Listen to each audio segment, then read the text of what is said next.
Здравствуйте, меня зовут Иванова Ювеналия, я ученица 9 Д класса МОБУ СОЖ номер 7 города Якутска. Тема доклада – исследование химического состава чешуи карася якутского и применение полученного из нее коллагена в составе средств гигиены и косметики. У нас возникла идея получить коллаген из чешуи карася якутского и изучить его химический состав. Поэтому целью работы является изучение химического состава чешуи карася якутского и рассмотрение возможностей получения коллагена из чешуи карася якутского в средствах гигиены и косметики. Мы поставили перед собой следующие задачи, такие как изучение научной литературы, проведение исследований биохимического состава и микроструктуры, отработка технологии получения коллагена и рассмотрение возможностей практического применения.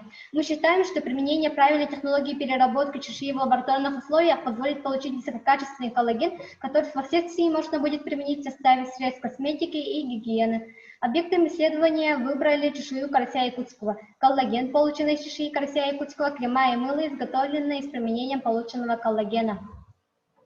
Методы исследования. Биохимический анализ чешуи с помощью спектра STAR-2200, исследование структуры и поэлементный анализ чешуи электронным микроскопом с высоким разрешением.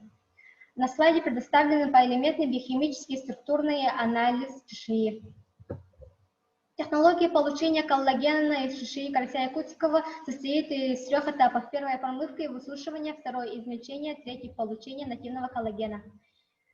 На слайде показано применение полученного коллагена в косметологии и средствах гигиены. Нами изготовлены гель, скраб, мыло и крема. Мы сравнили крема с контрольным образцом и определили шелочность мыла. Обобщая вышесказанное, можно сделать такие выводы. Технология получения коллагена в инфракрасной сушке является простой и экологически безопасной. Биохимический анализ показал, что в чешуе содержится 53,0% коллагена, 36,2% азотистых веществ, 0,2% жира и 10,6% воды. Это подтверждает получение коллагена. В ходе поэлементного химического анализа чешуи карасей методом растворенного электронного микроскопа мы выявили, что в образцах содержится кальций, натрий, кислород, углерод, цинк, хлор и калий. Цинк и кальций входят в состав многих косметических средств. Для установления точной формулы нахождения элементов и оценки потенциальной пользы требуются дальнейшие исследования. Опыты по использованию полученного коллагена в составе крема геля для умывания лица, крема для рук, туалетного и хозяйственного мыла показали, что они способствуют образованию воздухопроницаемого влагоудерживающего слоя на поверхности кожи, обладающего пластифицирующими, восстанавливающими свойствами и способностью продления действия экстрактов и масел. Изготовленные нами крема и мыло не уступают по своим свойствам рассмотренным контрольным образцам. Полученные мыло являются менее шелочными по сравнению с контрольными образцами. Это благополучно будет сказываться на здоровье применяющих мыло лиц. Благодарю за внимание.